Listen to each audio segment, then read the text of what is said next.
I wanted the blue one. This Christmas, if you're not getting what you wanted, the gift, the family, the life, the world that you want, may I make a suggestion?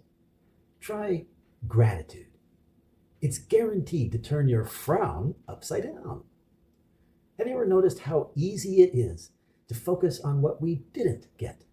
We get lonely, afraid, depressed, even angry at the world of violence, corruption, racism, slavery, and injustice. So let me ask the first mystery. Where did you get the idea that the world should be better?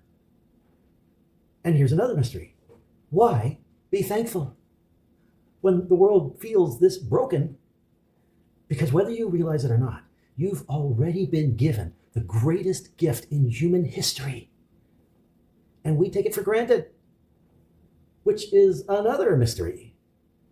Every value, every aspiration that people around the world are struggling to attain to, whether that's justice, equality, human rights, no slavery, no racism, even world peace, all came, the ideas and the aspirations and the training for it came from one person.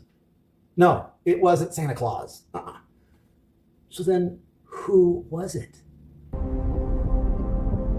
You're watching Truth in Data.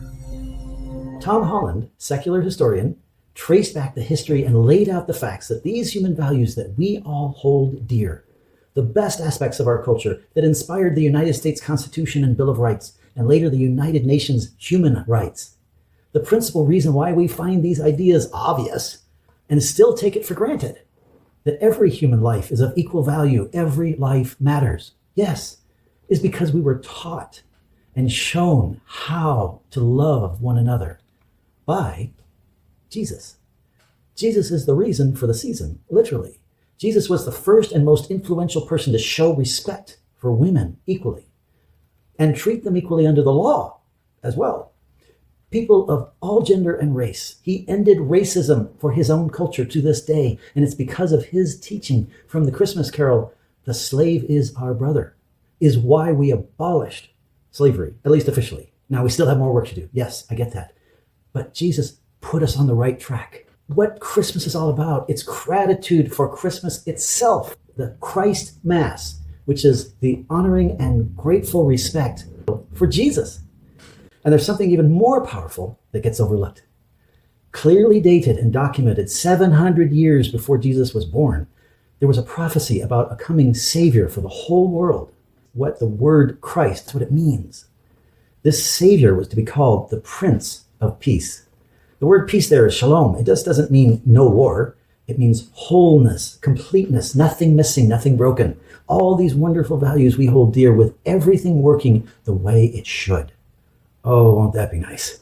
That was the first real introduction of the idea of God's government of peace on earth, goodwill to the whole family of humanity across all gender and race and status. God ruling through a practical example of love. And it says that of the increase of his government and of this Shalom peace, there shall be no end. In other words, that influence would keep growing, spreading, shaping the world more and more until those values are fully realized and actualized in the world. And we are historically seeing that take place before our eyes. That's a powerful thought. Those values are something worth working towards, right? Christmas is the practical reality of relationship, love in action. So this Christmas, let's give thanks for the greatest gift that God gave the whole world, Jesus. This is Truth in Data. Merry Christmas, and God bless us all.